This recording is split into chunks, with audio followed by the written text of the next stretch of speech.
Достар, мынау атақты кинолардағы Троя қаласы қайда орналасқанын білесіз бе? Оны көру үшін телефондағы Google картаны ашамыз. Картаны кішкене үлкейтеміз. Сөйтсек өзіміздің Түркістанның ар жағындағы Түркия деген ел бар емес пе? Соған барамыз. Сөйтіп сәл солға жылысқан кезде Стамбул мен Измирдің ортасында орналасқан, немесе кішкене үлкейтіп қарайтын болсақ, Жерорта теңізі мен Қара теңіздің ортасында белгі қойып қойғанмын ғой. Яғни Троя дегеніміз сол Түркияның батыс жағында, теңіздің жағасында орналасқан екен. Мінекей Троя деп жазылып тұр. Керек десеңіз, ол жаққа экскурсиямен де барса болады екен. 81 мың теңге деп тұр. Енді ол Түркияда жүрген болсаңыз, әрине.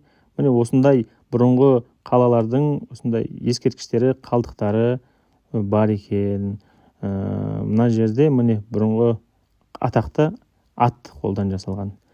Міне Трояны білдік. Енді бізбен бірге болыңыздар. Келесіде Одиссейдің туған қаласы Итаканың қай жерде екенін көретін боламыз.